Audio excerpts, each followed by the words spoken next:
We are live. We've only got him for about 25 minutes. He's going to join us for a full hour from Cancun next week, where they're having this UN meeting, just as important as the Copenhagen event that was blown to bits politically by the leaking of the emails from East Anglia. Now a cascade of frauds has come out since then. He's only joining us for 25 minutes because he's been delayed.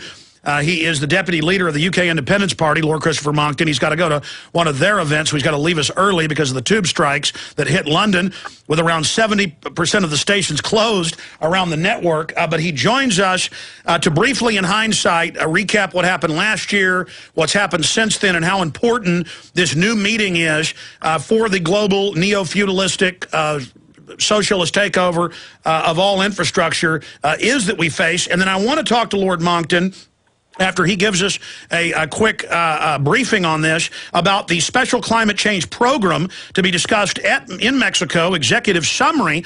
It actually states forced relocation of populations basically into work zones. So this is off the charts. Meanwhile, the Telegraph reports today, Cancun Climate Change Summit, scientists call for rationing in developed world. So this is real concentration camp type control. We've had a lot of their top leaders openly say that they are green Nazis in their own words, that they want authoritarianism. You cannot overstate how wicked they are. Lord Christopher Monckton of Science and publicpolicy.org is the third Viscount of Monckton and Brenchley, and he really needs no introduction here. Thank you for joining us, sir.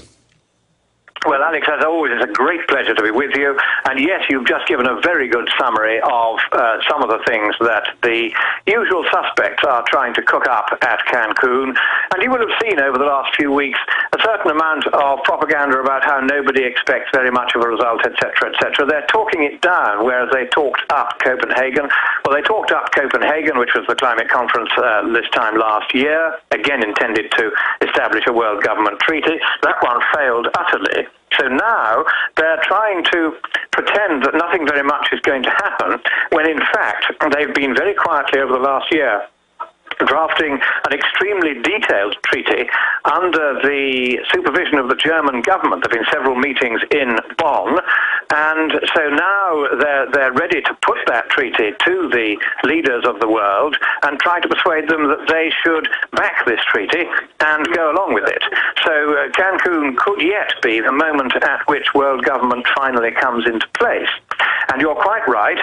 In parallel with that official activity, there are so-called groups of scientists, and of course they're not in fact scientists. These are Marxists from the political extreme left who pretend that they are scientists. And what they are trying to do is to raise the profile of the Cancun talks by suggesting all sorts of lunatic measures like forced resettlement of populations, concentration camps almost, as you rightly said. This is the kind of thing some of them have been talking about. And the latest notion, which appeared in the Telegraph today, food rationing in the West. And of course, these are all measures which socialists and communists will be well familiar with, but which people who live under free markets tend not to go along with. And there's no doubt that this scene setting is a deliberate attempt, first of all, to raise the profile of the Cancun talks, but also by stating things far more extreme than Cancun will actually get round to doing, to try and make whatever comes out of Cancun seem reasonable, so that we almost breathe a sigh of relief when the world government takes over. So it's a very careful piece of news management. But underlying all this, there is no basis in science for spending a single cent on trying to make global warming go away. Absolutely no basis for it. There has been a continuing and now rapidly increasing stream of papers in the scientific peer-reviewed literature. You will probably not have seen a single one of them reported in any of the mainstream news media, making it quite plain that there is no longer any basis for alarm about the climate. And I recently went to the World Federation of Scientists annual seminar on planetary emergencies held at Erice, a wonderful medieval monastic village in Sicily. And there were 250 of some of the world's most eminent scientists, including several climatologists. And there were 5 of us who did presentations saying the climate wasn't going to be a problem, and each producing scientific research to show that, and only 2 who said the opposite. And the 2 who said the opposite didn't have any original scientific research to show. They merely parroted the results of the UN's climate panel, the IPCC, trying to claim that you will get very large amounts of warming, but in fact, you won't.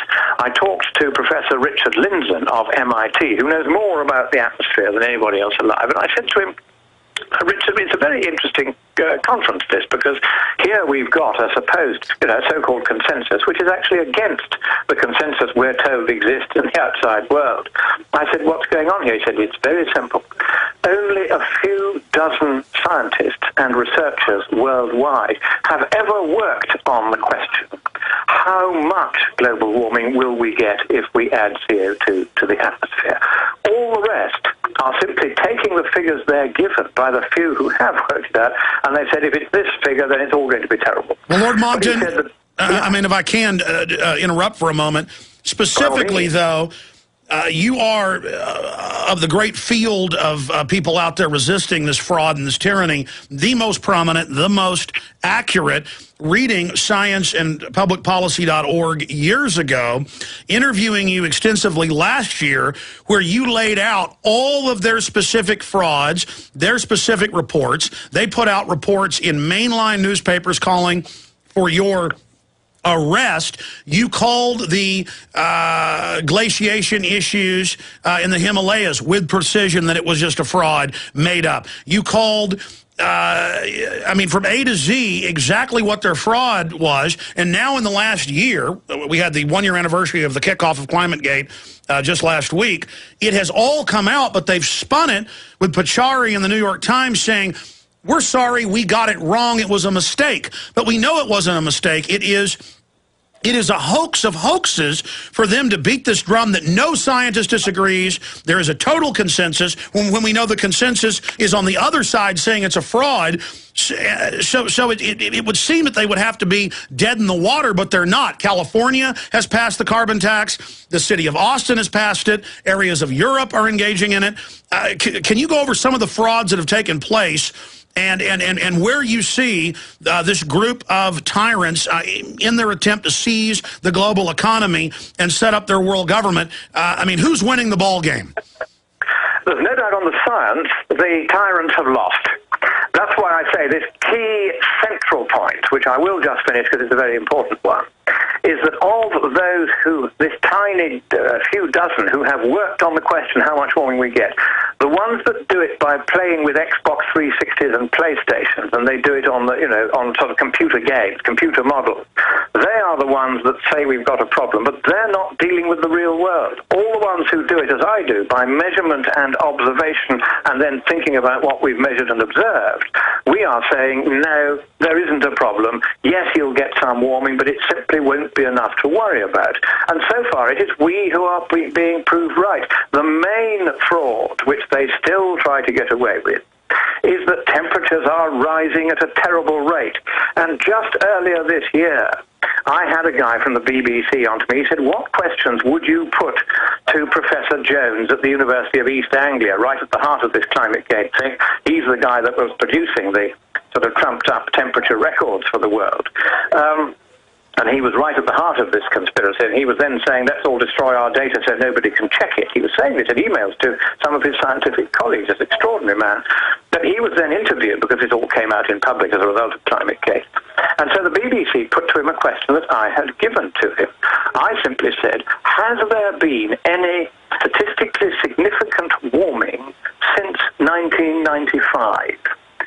And his answer was, no, not really. He said there has been just a little, but it's barely significant at best. And so here we are, now getting the truth, because I told the BBC what the right question was to ask. So all this stuff about how the world is heating up at an unprecedented rate, all of that we now know not to be true. And in fact, at each stage, the climate left, the climate Marxists, the climate extremists, call them what you will, are being forced back from their original positions. First of all, they were saying we could measure the increase of temperature at the surface. Then that didn't happen. Then they said, well, but it'll all be happening in the upper air, about 6 miles up above the tropics. It should warm 3 times as fast up there as it does down here. Then we checked 50 years of temperature records for the upper troposphere in the tropics and found there had been no such tripling of the surface warming rate. That meant it wasn't man-made warming that was happening. Then they said, well, the warming must be going somewhere, because actually, you know, they had to admit that there hasn't really been much in the way of warming over the last 15 years since this topic became exciting in the public print. And so now they're saying, well, the warming must be hiding in the deep oceans, waiting to come out and catch us all by surprise. The fact is, the arguments they're now trying to produce to make it look as though we still have a problem are wearing very thin, even on their own ears. Now, you mentioned the Himalayas recently. It's now been admitted that they lifted the story about all the Himalayan ice disappearing in the next 25 years from a report by a Marxist journalist quoting an environmental activist friend of his. It wasn't a scientific report, it wasn't peer-reviewed, it wasn't published in any journal. That is the kind of material which the IPCC, the UN's climate panel that we entrust with getting this stuff right, is using, and then saying that this is the sort of material we have to pay attention to. Yes, Lord Monckton. And for months, just to finish this, for months, Pachauri was saying there's nothing wrong with this. You know, indeed, the Himalayan ice really will be gone. Anybody who says it isn't, he said, is a climate denier and is putting the planet at risk. And now he's had to eat crow and admit that he got it wrong. Why didn't he do that a whole lot sooner? And there's been dozens of these, but I mean, specifically, I get these emails, I watch television, I see the globalist relishing when they talk about we have peer-reviewed journals, you don't, when it's a lie. We have almost all the real peer-reviewed journals. They just make up fantastical frauds, and they relish going over these. But in the time we have left, I specifically want to get into what's coming up at this conference that you're going to be reporting for us on graciously from Cancun, Mexico, and how we, the American people and others listening all over the world, how we ensure that this scheming group of people seeking to seize control of the global economy, how do we ensure that they are defeated? Right. The first thing that your listeners should do, and you should do it immediately, I mean in the next 24 hours, is to get in touch with your congressmen and your senators and say to them that Fred Upton, who is a rhino, a Republican in name only, should not be appointed the chairman of the House Energy and Commerce Committee now the Republicans have taken control of it, because Fred Upton is a true believer in the whole global warming rubbish. He votes with the Democrats on this as on practically everything else. If he takes control of that committee, vast amounts of damage can be done, and indeed the world might yet find itself going under a climate tyranny, a world government. And that one appointment is, in my view, that what could make the difference between keeping the freedom, prosperity and democracy of the West and losing it. The candidates against Fred Upton are Joe Barton, the current ranking member of the committee on the Republican side. He's a very wonderful man from Texas. I know him well, love him dearly. He's a terrific piece of work, really magical man. And he, by rights, should get this. There's another one called Representative Shimkus, who's also a candidate. He would be very good. I think Joe Barton would probably be better, but Shimkus would be very nearly as good.